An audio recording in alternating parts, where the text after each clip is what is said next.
मन का जीत्या जीत और मन का हार्या हार। ऐसा ही भर्ती ने रद्द करवावा की मेहनत होगी भैया साकार। आइए थोड़ी सी सर से चर्चा करते हैं, क्योंकि ऐसा ही भर्ती रद्द करवाने के लिए आज सभी क्रेडिट ढूंढ रहे हैं भैया। तो सर से थोड़ी बात करें। सर बहुत छोटा छोटा पूछूंगी, बहुत सारे पत्रकार हैं। मेरा आपसे छोटा सा सवाल है। आपसे इंटरव्यू लेने से पहले वीके सिंह जी के पास गई थी, उनसे बातचीत हुई, उन्होंने साफ साफ मुझे बोला कि प्रदर्शन धरनों से कुछ नहीं, यह हमारी टीम का काम है, उससे सब हुआ है। प्रदर्शन धरने नहीं होते तो भी ऐसा ही भर्ती रद्द होती। बहुत बड़ा सवाल। उनके कहने से क्या होता है? उनके तो 4 अभी एसओजी के अधिकारी। सर आप ही के छात्र कल। अरे सुनिए मेरी बात, वीके सिंह जी के 4 ही एसओजी के अधिकारियों पे जांच चल रही है, जिन्होंने बाबूलाल कटारा जब उदयपुर उस मामले में था तो उन्होंने पैसे टके लेके छोड़ दिया था। उस वक्त करते तो बहुत कुछ हो सकता था। वो चारों जो एसओजी के अधिकारी थे वो भी कहाँ उन पर कार्रवाई हुई। और वीके सिंह जी के बगल में जो सेटलमेंट का कमरा था उसमें एक के साथ एक फ्री था, 2 के साथ एक फ्री था। बाप पेपर ले जा रहा है, बेटे को बना रहे हो, बाप को छोड़ रहे हो, चाचा को छोड़ रहे हो, धंधा चला उनके सामने। हाँ उन्होंने प्रयास किया होगा, मैं नहीं कह रहा हूँ। वो तो कह रहे हैं 550 थे, कहाँ 550 पकड़े थे नहीं, 55 भी रह गए।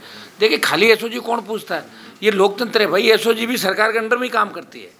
एसओजी का मुखिया भी गृह मंत्री की आंख फिरती है, सीएम की तो वहीं खड़े हो जाते हैं, बदल जाते हैं हाथों।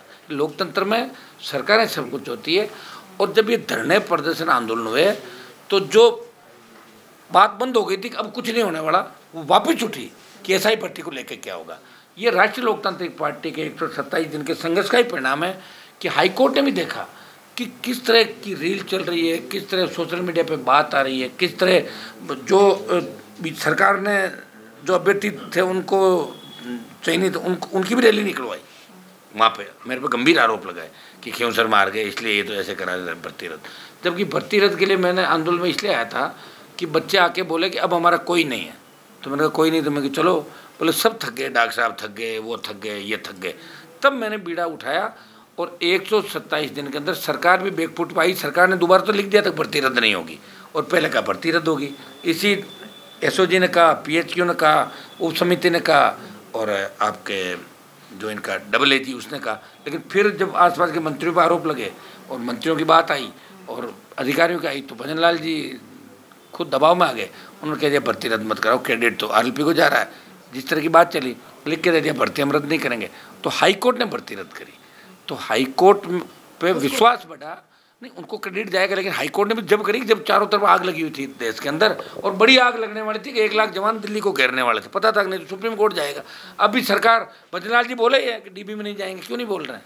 बोले कि सुप्रीम कोर्ट नहीं जाएंगे, हम मान लिया हमने ये बात, क्यों नहीं बोल रहे? हमने एसआईटी बनाई।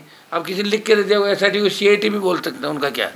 वो तो कहते हैं मैंने सीआईटी बनाई, सीआईटी बनाई, सीईटी बनाई। भजनलाल जी तो भजनलाल जी है, जो भी कागज लिखा वही पढ़ा, वो ज़्यादा दिमाग नहीं लगाते क्योंकि उनको पता है कि सब कुछ अपना आप मिला। उन्होंने कभी सोचा नहीं कि सीएम का पद मिलेगा। तो ऐसा आदमी क्यों करेगा प्रयास? सर आपसे कुछ लोग नाराज हैं। आपने कैसे कल बोल दिया कि चैंचे पैपे करते रहते हैं और बुढ़ापे में सटिया गए हैं, ऐसा मुझे समाज के कुछ लोगों का कॉल आया। तो सर सुनिए, लोग कमेंट क्या कर रहे हैं आपके लिए। लोग कह रहे हैं, लोग बोल रहे हैं कि यार हनुमान बेनीवाल जी ज़्यादा बोल रहे हैं, किरोड़ी लाल जी को जानते नहीं है। राजस्थान का एक ही लाल, किरोड़ी लाल, किरोड़ी लाल। वो तो बोलने वाला को बोलने दो ना, मैं तो सबको ही जानता हूँ। और जो चैन ये कमेंट करें ये भी मुझे जानते हैं। इनको भी पता है कि जब किरोड़ी लाल जी को जरूरत पड़ी तो सड़क पे अकेले पड़ गए थे, मैं ही था उनको सहारा देने वाला। ये भी सब जानते हैं, बच्चे हैं सारे, जानते हैं सारी बातें। सब अपने अपने, कोई बीजेपी का फॉलोअर है, कोई कांग्रेस का है, कोई किरोड़ी लाल जी का है, कोई हनुमान बेनीवाल का है। लेकिन पार्टी राजस्थान में मैंने ही बनाई और ये सारी चीज़ें इतिहास के अंदर लिखी जाएगी कि इस राजस्थान प्रांत में पहली पार्टी किसने बनाई, इस राजस्थान प्रांत की दूसरी पार्टी कौन सी आई पहली से प्रेरणा लेके जब आएगी कि भारतीय आदिवासी पार्टी आई, संगमाजी वाली नहीं आई।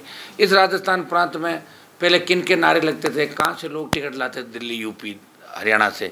अब यहाँ से टिकट की लाइन लगती, बीजेपी कांग्रेस कार्यालय के अंदर जितनी टिकट की लाइन लगती है उतनी 10-10 हज़ार बच्चे उस समय यहाँ खड़े रहते हैं, सारे एमएलए होते हैं उस समय।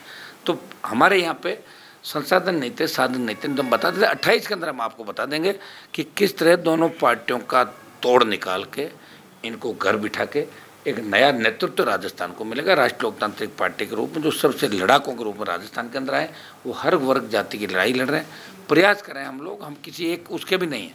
अब जैसे कल ये एसआई भर्ती और आरपीसी पुनर्गठन का इशू था, हाईकोर्ट ने कह दिया कि आरपीसी का भी, आरपीसी के अंदर भी जब बाड़ी खेत को खाने लग जाए, इस तरह आरपीसी खुद ही किस तरह की हरकतें करी। 2 मेंबर मंजू और संगीता और संजय सोत्री पर आरोप लगे, पीएल की जाए, इन पे कार्रवाई कर गिरफ्तार करना चाहिए। भजन लाल जी को कह रहे हैं कि खुश हो रहे हैं कि रद्द कर दी। रद्द इन्होंने थोड़ी, सीएम को ये नहीं कहना चाहिए, रद्द तो उच्च न्यायालय ने करी, उन्होंने थोड़ी करी। वो तो 1.25 साल में कर देते, मना किसने किया? पहले ही कैबिनेट में कर देते तो हमें बैठना ही नहीं पड़ता, अपने आप क्रेडिट बीजेपी को मिल जाता। क्रेडिट मिला नहीं, संघर्ष था, और संघर्ष के बाद ये हो गया कि पता नहीं क्या होगा। तब भी हमने कहा, आप पूछते थे कि हाईकोर्ट में फैसला खिलाफ आया, जब क्या करोगे? दिल्ली जाएंगे, 1 लाख जवान घेर लेंगे दिल्ली को। पहलवान बेटियों को भी न्याय दिलाया था, किसानों को दिलाया, अग्निवीर का भी लड़ेंगे, लड़ रहे हैं हम लड़ाई, आगे भी लड़ेंगे। और सेमीफाइनल नहीं खेलते, फाइनल तक जाते हैं, बीच में कभी नहीं गए, फाइनल पहुंचते हैं। या तो सेमीफाइनल में आउट हो जाते हैं, और सेमीफाइनल जीतते हैं तो हम फाइनल में जाते हैं। ये तक कभी आउट हो ही नहीं। हमारी जो स्ट्राइक रेट है वो 101% है, 99 भी नहीं, 101। जहाँ गए जीत के ही उठे, मैदान छोड़ के नहीं भागे कर। क्या बात है। अच्छा सर, आपने थोड़ी देर पहले बोला था, मैं यहाँ खड़ी खड़ी सुन रही थी, आपने कहा कि वो तो शुक्र मनाइए भैया कि पैसों का हम पर नाम लगाया, कहीं लड़कियों का लगा देते तो। सुनिएगा सर, तो आपने तो किया ना, कल आपने कहा कि जब उन्होंने कहा कि आरएलपी की ही अध्यक्ष ने सब किया, तो पेपर लीक करवाया और ये सब, तो उन्होंने क्या ये उन्होंने रखा, तो आपने कहा उन्हीं के टच में थी। हाँ ऐसा था, तो डॉक्टर साहब का तो सारी टच में था ना, पहले पूरी आरएलपी पार्टी उनके साथ थी, और था क्या उनके पास? या तो उनके कुछ लोग थे, या हमारी पार्टी के लोग उनकी मदद करते थे, उनके साथ हज़ारों की तादाद में आते थे। उन्होंने आरोप लगाया कि आरएलपी पार्टी के अध्यक्ष, आरएलपी का तो कोई अध्यक्ष है ही नहीं, आरएलपी का तो एक ही अध्यक्ष है, हनुमान बेनीवाल, वो अब संगठन की घोषणा करेगा। बाकी सब आरएलपी में परिवार है। संगठन हमारा जब आएगा उस दिन आ जाएगा। हो सकता है बिना संगठन के काम चले, कोई ज़रूरी है क्या? जिस फेज पे वोट मिल रहा है, अलग अलग लोग दिख जाएंगे सारे के सारे। हमारी मजबूरियाँ भी कई, जिसको बनाते हैं वही भाग जाता है, इसलिए तो हम बना नहीं पा रहे हैं अभी तक। लेकिन जिनका वो नाम ले रहे हैं, एक 2 बार आगे भी उन्होंने लिया था, मेरे यहाँ संगठन नहीं है, मेरे यहाँ कोई पदाधिकारी नहीं है। और पहले अगर कोई होगा एक ज़माने के अंदर, पहले तो किरोड़ी लाल जी में भी साथ थे, तो फिर मुझे ही छोड़ के गए वो। तो पहले था, पहले मैं बीजेपी का विधायक था, मैंने पार्टी बनाई, पहले वसुंधरा थी। आज सीएम कौन है राजस्थान का? भजन लाल है ना। तो वसुंधरा को थोड़ी लोग कहते हैं भजन लाल आज है, कल कोई रामलाल आएगा, परसों श्यामलाल आएगा, ये तो आता रहेगा जाता रहेगा। लेकिन मैं आरोप वो लगाने चाहिए जो सत्य आरोप हो, कि मैं उसकी पोल खोल दूंगा, आरएलपी की महिला फलाना। अरे कौन बताओ तो सही, कब खोलोगे पोल? अरे कितने साल बाद खोलोगे बता तो दो, 15 साल 20 साल, या कोई बाद में खोलोगे 100-125 साल बाद लाओ ना। और पोल क्यों खोल रहे हो? गिरफ्तार करो उसको, अगर कहीं नाम आ रहा है गलत है तो पकड़ो, आपके पास एजेंसियाँ हैं। क्या आरोप प्रत्यारोप? हम तो नहीं लगाते आरोप। और हमारे सत्ता के अंदर बिठा दो। एक बार वसुंधरा जी कहा था मुझे विधानसभा में कि तुम अपराधी हो।